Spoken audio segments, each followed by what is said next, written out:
বাংলাদেশের আইন শৃঙ্খলা পরিস্থিতি বিবেচনা করে ভারত বাংলাদেশ সীমান্ত বরাবর কড়া সতর্কতা জারি করা হয়েছে। বিএসএফ এর তরফে এই সিদ্ধান্ত নেওয়া হয়েছে। সীমান্তে মোতায়েন করা জওয়ানের সংখ্যাও বাড়ানো হয়েছে। ফের প্রভাব পড়েছে দুদেশের বাণিজ্যেও, কার্যত বন্ধ আমদানি রপ্তানি। আমরা পুরো বিষয় নিয়ে একটু জেনে নিই। আমাদের সঙ্গে রয়েছেন আমাদের দুই প্রতিনিধি, বিক্রম দাস রয়েছেন এবং নারায়ণ রয়েছেন। বিক্রম পেট্রাপোল সীমান্ত থেকে রয়েছে এবং নারায়ণ রয়েছে ফুলবাড়ি সীমান্ত থেকে। আমি শুরুতেই বিক্রমের কাছে যাই। বিক্রম, সকাল থেকে তুমি রয়েছো, এখন এই মুহূর্তে কি তৎপরতা নজরে আসছে?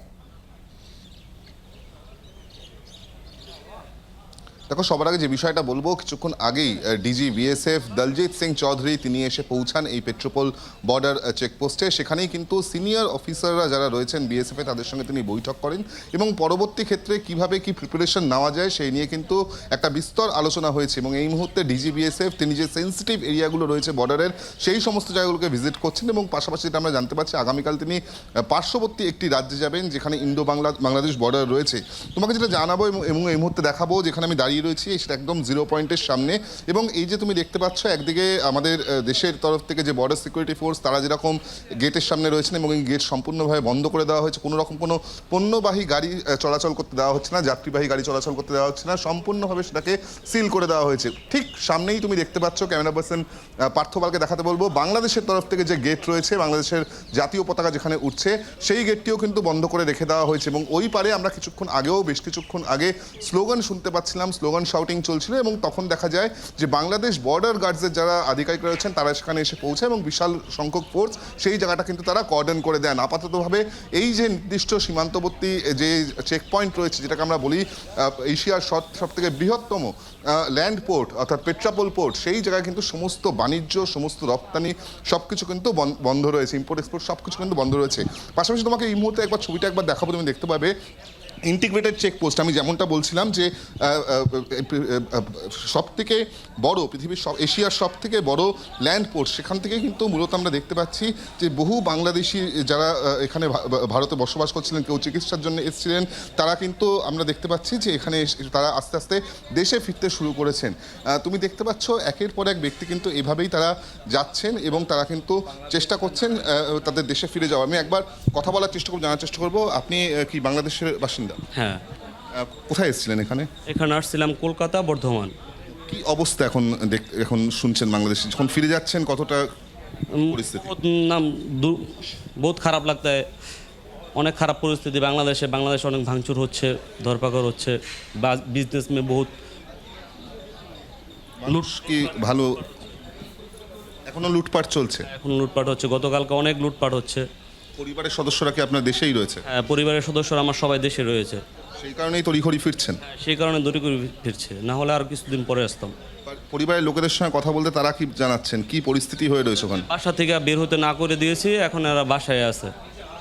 তুমি বুঝতেই পারছো যে যারা মূলত চিকিৎসা করতে এসেছেন বা কোনো কাজের জন্য বা পড়াশোনা করতে এসেছিলেন এই দেশে, তারা কিন্তু আস্তে আস্তে নিজের দেশে ফিরে যাচ্ছেন এবং তারা যেটা বলছেন যে কার্যত বিভিন্ন জায়গায় কিন্তু লুটপাট চলছে এবং তাদের পরিবারের সদস্যদের সঙ্গে তাদের যখন কথা হয়েছে তখন কিন্তু তাদেরকে বলা হয়েছে যে বাড়ির থেকে না বেরোতে। এই সার্বিক পরিস্থিতির মধ্যে দিয়ে কিন্তু প্রবল উদ্বেগ এবং উৎকণ্ঠার মধ্যে এই মানুষজন তারা কিন্তু ফিরে যাচ্ছে। অপরদিকে তোমাকে জানাবো যে এই গোটা বিষয় নিয়ে বিএসএফের তরফ থেকে ইতিমধ্যেই হাই অ্যালার্ট জারি করা হয়েছে এবং সেই অনুযায়ী যে 2000 কিলোমিটার শুধুমাত্র এই রাজ্যেই সীমান্তবর্তী এলাকা রয়েছে, সেখানে যেরকম একদিকে কড়া নজরদারি রাখা হচ্ছে, এক্সট্রা ফোর্স ডিপ্লয় করা হচ্ছে, তার সঙ্গে সঙ্গে বিভিন্ন ধরনের সার্ভেলেন্স কিন্তু রাখা হচ্ছে বিএসএফ তরফ থেকে। বিএসএফ এবং রাজ্য পুলিশ তারা যৌথভাবে সমন্বয় করছে, তাদের ইন্টেলিজেন্স তৈরি করছে, কোনো রকমভাবে কোনো ইনফিল্ট্রেশন না ঘটে বা কোনো শরণার্থীরা যদি এসে এই জায়গায় যদি চলে আসে, সেই জায়গায় দাঁড়িয়ে কি পরিস্থিতি তৈরি হয়, তখন বিএসএফ এর কি ভূমিকা হবে, সেই সমস্ত বিষয় নিয়ে কিন্তু আজকের বিস্তরে আলোচনা করেছেন ডিজি বিএসএফ, এমনটাই আমরা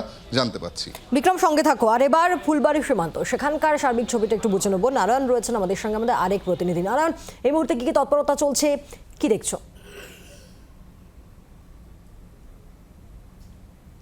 দেখো, প্রথমেই সময় খুব কম, যেহেতু একটু অন্যদিকে যাই। আমি সেই চিত্র দেখানোর আগে সদ্য বাংলাদেশ থেকে ফিরে আসলেন বাংলাদেশেরই এক নাগরিক, কথা বলছিলাম, আবেগে ভাসছে, অনেক ভয়ে রয়েছে। তার মুখ থেকে সরাসরি শুনে এই বর্তমান পরিস্থিতি কিভাবে আসলো এই দেশে এবং কি পরিস্থিতি বাংলাদেশে। দাদা, আপনার নাম, কোথায় থাকেন? আমার বাসা বাংলাদেশ, দিনাজপুরে থাকি। কি পরিস্থিতি বাংলাদেশের পরিস্থিতি খুবই ভয়ানক, যেগুলো একটি মানুষ হয়ে আরেকটি মানুষকে এইভাবে দেখা সম্ভব না। চোখের সামনে জ্বালাও পোড়াও, মারপিট, গুম, হত্যা এবং লুটপাট এবং আপনাদের সনাতন ধর্মীদের উপর গত রাতে সারা বাংলাদেশে বিভিন্ন জায়গায়, বিভিন্ন ইউনিয়ন, বিভিন্ন ওয়ার্ডে আপনার মন্দিরে হামলা হয়েছে। এবং আমাদের যে যারা আওয়ামী লীগ করতো তাদেরকে, আওয়ামী লীগ করতো প্লাস আওয়ামী লীগ সমর্থ যারা, তাদের দাদা বিশ্বাস করবেন না, বাড়িঘর জ্বালাও পোড়াও করে দিয়ে একবারে তছনছ করে দিচ্ছে। যে মনে হচ্ছে দেশে না জানি পাকিস্তান বাংলাদেশ মনে হয় আবার একটা যুদ্ধ লেগে গেছে, এরকম একটা পরিস্থিতি শুরু হয়ে গেছে। কিভাবে এলেন, আপনারা কতটা সুরক্ষিত ওখানে? আমরা তো দাদা সুরক্ষিতই না, যার কারণে আসা। আমি অনেক ভোরবেলা বের হয়েছি, চেপে চেপে দেখে দেখে রাস্তায় এসেছি। প্রত্যেকটা জায়গায় রাস্তায় রাস্তায় আগুন জ্বলতেছিল এবং দোকানপাট, বাড়িঘরেও আগুন জ্বলতেছিল। দোকানপাট নারায়ণ, বোঝাই যাচ্ছে যে লুটপাট অনেকাংশেই বাংলাদেশে যারা নাগরিকরা তারা একাংশ তাদের চোখে মুখে যে উদ্বেগ, সেই উদ্বেগের ছবি ধরা পড়ছে। তবে তুমি যেহেতু ফুলবাড়ি সীমান্তে রয়েছে, সেখানে বর্ডার এলাকায়, সেখানে সার্বিক ছবিটা জানাও।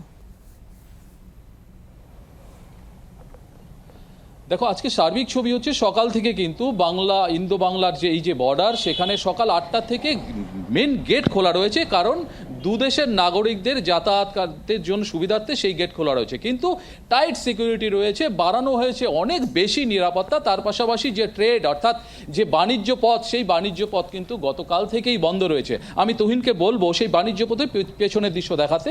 একেবারে পণ্যবাহী গাড়ি দাঁড়িয়ে রয়েছে ফুলবাড়ির এই ট্রেড অর্থাৎ ইন্দো বাংলা বর্ডারের যে মেন রোড, সেই রোডে দাঁড়িয়ে রয়েছে পণ্য বোঝাই বহু গাড়ি, হাজার হাজার গাড়ি এখানে দাঁড়িয়ে রয়েছে, কারণ এই মুহূর্তে পণ্য বন্ধ রয়েছে। তার পাশাপাশি বাংলাদেশের যে বর্তমান পরিস্থিতি তা তো তুমি শুনতেই পেলে, এবং টাইট সিকিউরিটি রয়েছে। তার পাশাপাশি সেকেন্ড লাইন ম্যান হিসেবে গতকাল রাত অবধি আমরা এখানে দেখেছি বহু আর্মিকে নামানো হয়েছিল। এই মুহূর্তে সেই আর্মিদের সেখান থেকে সরিয়ে নেওয়া হয়েছে। তবে টাইট সিকিউরিটি রয়েছে, বাড়তি সিকিউরিটি এর জন্যই কারণ এখান থেকে 500 মিটার দূরেই পঞ্চগড় জেলা, সেই পঞ্চগড় জেলায় কিন্তু গতকাল দেখেছি সেখানেও অগ্নিগর্ভ হয়েছিল, ভাঙচুর করা হয়েছিল, বহু বাড়িঘর জ্বালানো হয়েছিল, প্লাকার ফেস্টুন এবং বাড়িঘর জ্বালানো হয়েছিল। যদি এই মুহূর্তে পরিস্থিতি বোঝাই যাচ্ছে যে কড়া সতর্কতা রয়েছে সীমান্তে। আমাদের দুই প্রতিনিধি বিক্রম এবং নারায়ণ, দুজনকে ধন্যবাদ।